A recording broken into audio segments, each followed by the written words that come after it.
welcome to the Creation Zone. It's Debbie, and today we're going to do a scrapbook page. I'd like to call this segment Scrap and a Snap because it seems like I've gotten away from doing some scrapbooking pages since I've been doing cards and three-dimensional projects and all that since scrapbooking was my first love, so I figured I will start doing probably a monthly scrapbook page for those of you who are still into the scrapbooking phase. And what we're going to do is we're going to start using our Love Impressions DSP, and I'm not going to show you the page yet because I'm actually going to construct this sort of live on the video. I know I have a little sketch in my head, so I'm going to see if I can put that together for you. And the first thing I want to do is I want to work on one of the elements, and one of the elements is going to be a flower. And I'm using our paper daisies from Stampin' Up. These are really great because they come white. They are paper, so you can distress them and ink them and do anything you would like to them. Run them through, one of the embossing folders, or you can stamp on them. They're really kind of cool. So what I'm going to do is just something extremely simple, and what that is I'm going to take one of my Stamping Right markers. In this case, I'm using Regal Rose, and I've already started this for time's sake, but I'm just going to brush the color on. And I don't really want it all covered. Because I like that variegated look of the white coming through the back. So at this point, I've done most of the coloring, like I said, to save time. I'm going to bring in some shimmer paint. And the way I'm using the shimmer paint is I'm actually using it in the rubbing alcohol. I poured some shimmer paint into a misting bottle with some rubbing alcohol. And I'm going to spray this directly on my flower to give it a little bit of shimmer, and it also helps kind of bleed that color in a little bit more.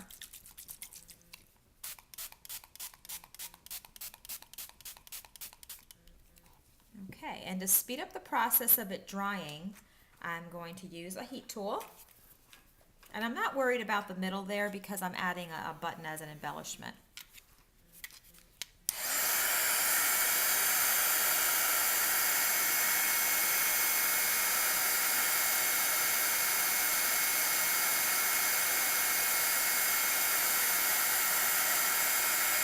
Doesn't really take that long to dry.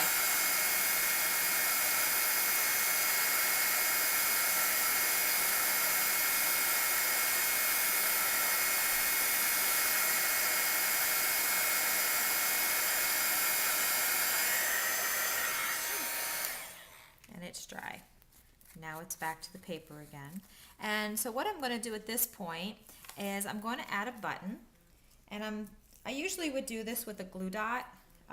If you watched my top 10 favorite Stampin' Up products, you'll know that I am out of glue dots.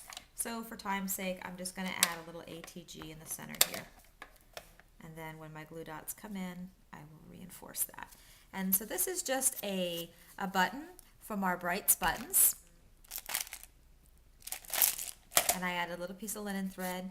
And now I'm just going to gently just kind of fuss with those leaves a little bit. Get them to turn in a little, give a little bit more dimension. Okay, so now we've gone to a plain white flower to something with some color, and I don't think you can see any of that shimmer, I'm not sure, but there's a lot of shimmer in there. And that's what's great about the shimmer paint, is you can use it directly as a paint, or you can mix it with some rubbing alcohol and use it as a glimmer mist type of product. So that's what I love about that. Okay, the base of our page is going to be a piece from the Love Impressions collection. I'm using this, All You Need Is Love. This is from our it's a specialty designer series paper, and this is already embossed for me. So really, there's not a whole lot of work here to do. The one thing I need to go get, though, real quick, is my right back.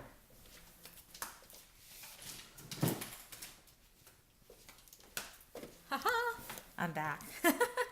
Okay, so I'm going to add a piece of two-sided paper to this, and I'm going to try to figure out what my measurements are going to be. Like I said, we're going to just construct this as I go along. I think I'm going to make this, let's try 6 inches and see how that looks.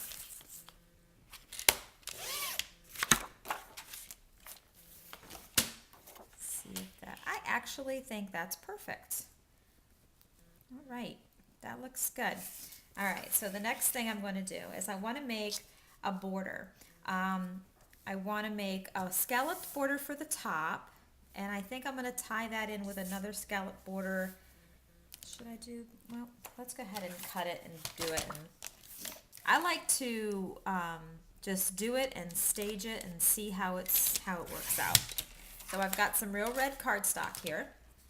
And one of my favorite punches of all times from Stampin' Up! Is our scalloped edge punch. This is the old design. If you were to order this in today's world, it's going to look like this. This is the new punches that I was talking about before also, how they lock and it's more of a storage friendly type of design.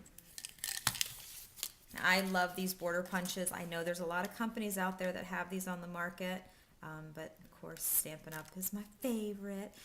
The way I do this is I center the punch in the middle of my strip. This really doesn't have to be perfect, but typically what it will give you if you center it in the center is it'll give you even scallops on either side. I'm not really going for that. I mean, it is what it is. If it happens, great. It'll be just luck of the draw, I think, this time.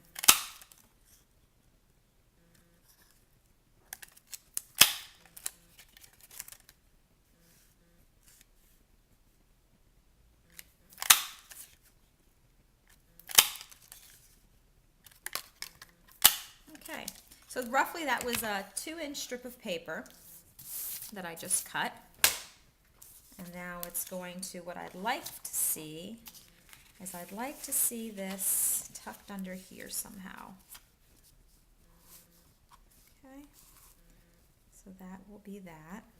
I know that's not straight. It'll be, when I tack it all down, it'll be straight. This is what I call staging. All right, so far that's what I've got. Very simple. How busy was that? Just to stick a piece of 6 by 12 inch piece of DSP, just cut a little scallop punch. I'm going to do that once again, and I might have to cut this thinner because I have an idea where I want this to go to. But we'll see when it gets done. I don't know, do you guys plan your pages like well in advance before you sit down and scrapbook them, or are you kind of on the fly like I am right now? It depends. I think if I go to a crop, I like to have everything planned out. But sometimes my best work is on the fly. So, and it's a scrapbook page. It's not a Mona Lisa. All right, I kind of want this down here somewhere. Clearly it's too fat, so let me go ahead and trim this down. Maybe I'll make it a,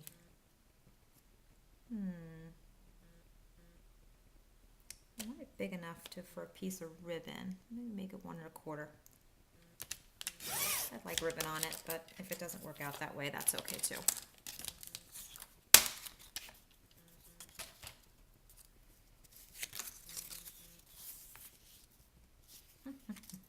You know what?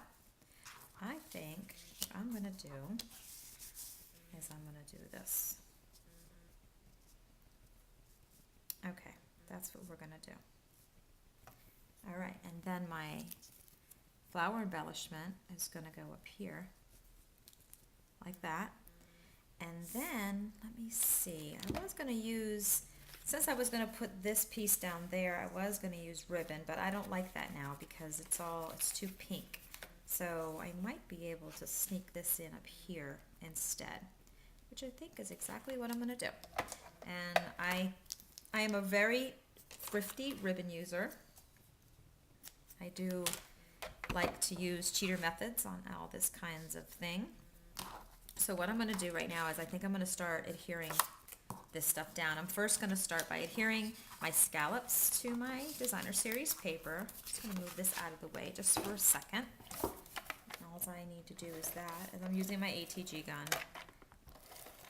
Snail is great for, this kind of thing also, but since I do a lot, my ATG gun comes in super handy. Okay,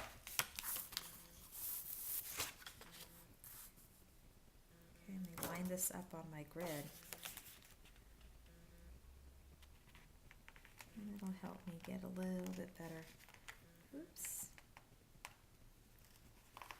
idea how far I want it to go. We'll do the same with this one.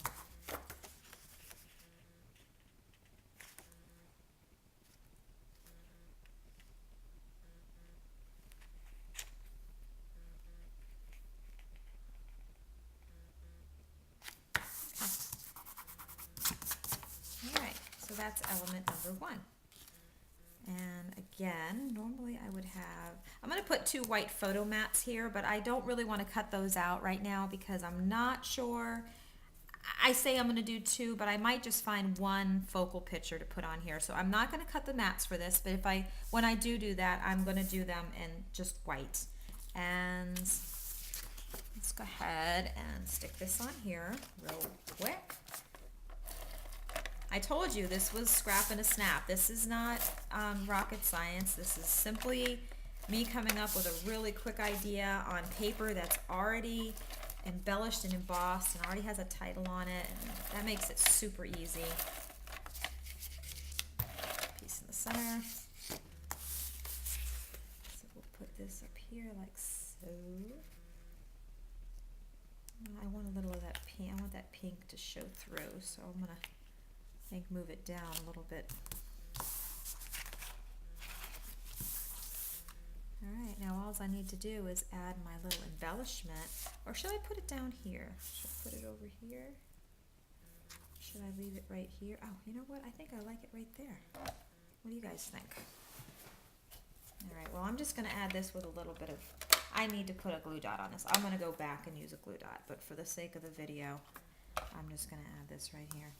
Okay, well, that's pretty quick, pretty easy. All it needs is some pictures and, you know, my piece of ribbon. I think I will come down here and add a piece of ribbon. We'll do that real quick also. I find myself doing that a lot. I'll go, going back and saying, oh yeah, I can do this. This is my method of cheating. You've seen it, I'm sure, 100 times. Oops. I've got it really wonky, dude.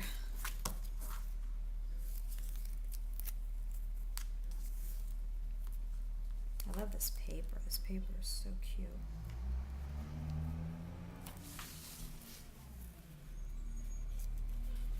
Okay. That's good. Go on this side. Put a little piece of tape over here.